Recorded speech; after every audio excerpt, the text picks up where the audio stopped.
এমনও পীর আছে এখনো পেশাব ফিরে পানি নেয় না। আমি আপনার মুরিদান কত আছে হাজার দশেক আছে, বলে পেশাব ফিরে পানি নিলেন না কেন? আমাকে বলছে ওই পানি আমি এই জায়গায় আমি ছাত্র জীবনে 40 দিনের জন্য তাবলিগে গেলাম।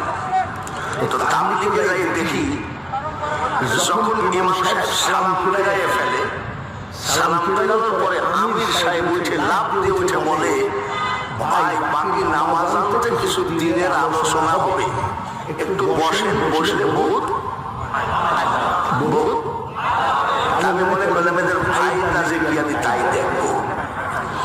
তারপরে দেখি ওরা প্র্যাকটিক্যালি হাদিস দলিল বলতেছে, সাহাবীদের কাহিনী বলতেছে, দিনের দাওয়াত দিচ্ছে।